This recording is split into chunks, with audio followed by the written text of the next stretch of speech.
HackerRC here. Recently I designed this simple, durable, easy to build carbon fibre tube and balsa plane.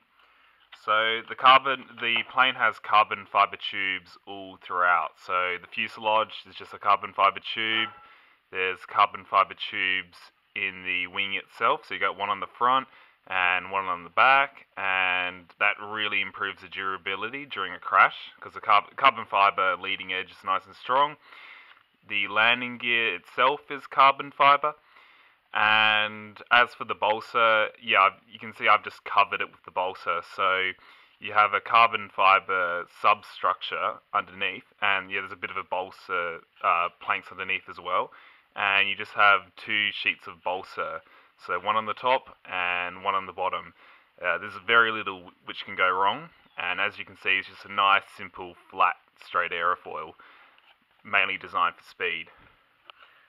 And I flew it yesterday, captured some footage, and I had to fly it with the flaps down because it's just too fast. Otherwise, it'll just be out of the shot within seconds.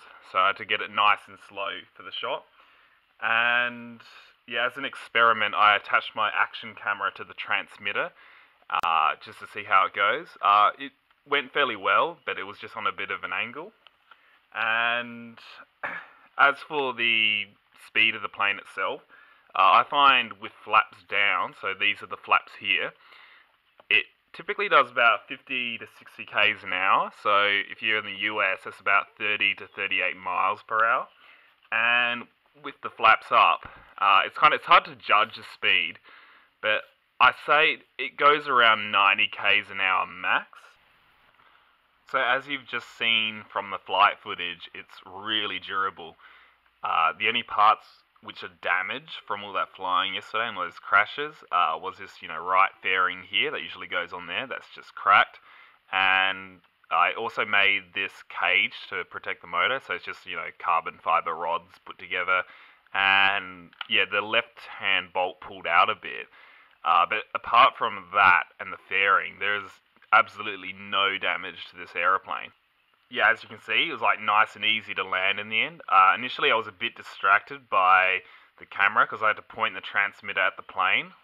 So I had to film it while flying it, type thing. And yeah, I'll just show you underneath. So you got this pod, basically. And on the side, you got a swinging door. And that's just held in by a screw there. And yeah, you got your battery in there. And on the other side, which you can't see, you've got your receiver in there, and you've got two additional servos in there, and they control your elevator and your rudder.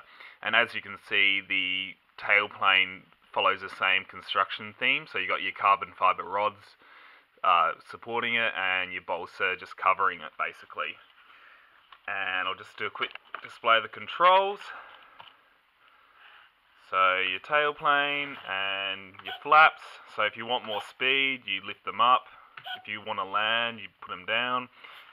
You got your ailerons here, and the motor at the front is a Park 180 motor. It's just it's lost its label there.